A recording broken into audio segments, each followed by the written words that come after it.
Hi friends, welcome to my channel. இன்றைக்கி morning எந்திரிச்சதும் ஸ்ட்ராங்காக ஒரு டீயை போட்டு குடிச்சிட்டு பிரேக்ஃபாஸ்ட் பண்ண ஸ்டார்ட் பண்ணியாச்சு. இன்றைக்கி பிரேக்ஃபாஸ்ட்டுக்கு பார்த்தீங்கன்னா நைட்டு சுட்ட சப்பாத்தி 4 மீதி இருந்துச்சு. அதில் தான் முட்டை சப்பாத்தி ரெடி பண்ணேன். அதுக்கு ஒரு கடாயில் 2 டேபிள் ஸ்பூன் கடலெண்ணெய் ஆட் பண்ணிக்கலாம். எண்ணெய் நல்லா காஞ்சதும் கடுகு கொஞ்சம் ஆட் பண்ணிக்கலாம். இது நல்லா பொரிஞ்சதும் பெரிய வெங்காயம் சின்ன சின்னதாக கட் பண்ணி வச்சுருக்கேன் ஒன்று, அதை ஆட் பண்ணிக்கலாம்.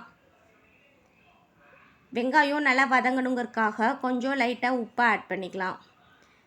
இது பார்த்திங்கன்னா கடையில் செய்கிற முட்டை பரோட்டா மாதிரியே இருக்குங்க, சூப்பராக இருக்கும்.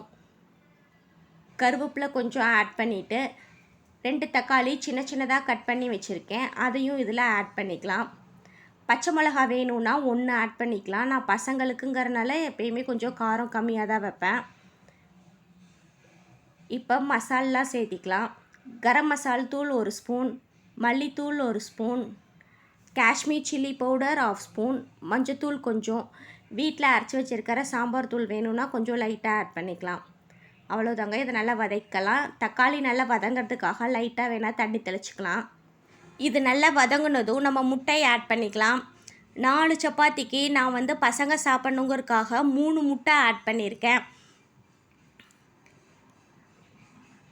இது நல்லா வதங்கட்டும். இது லைட்டாக வதங்கினதும் நம்ம சப்பாத்தியை சின்ன சின்னதாக கட் பண்ணி வச்சுக்கலாம். அதை இதில் ஆட் பண்ணிக்கலாம். அப்போ தான் சப்பாத்திக்குள்ளே இந்த மசாலெல்லாம் இறங்கும், சப்பாத்தியும் கொஞ்சம் ஊறும் முட்டையில். அப்படி ஊறுச்சுனா தான் நம்ம கொத்துறதுக்கு நல்லாயிருக்கும். இந்த மாதிரி ஆட் பண்ணிவிட்டு கொஞ்சம் நேரம் வதக்கிட்டு அடுப்பில் வேறு தோசைக்கல் ஒன்று வச்சு லைட்டாக எண்ணெய் ஊற்றி இந்த வதக்கின சப்பாத்தியை அதில் ஆட் பண்ணிக்கலாம்.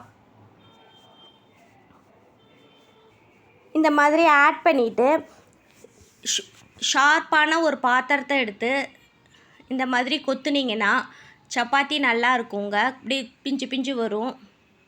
தனித்தனியாக முட்டை பரோட்டா மாதிரியே, கொத்து பரோட்டா மாதிரியே இருக்கும்.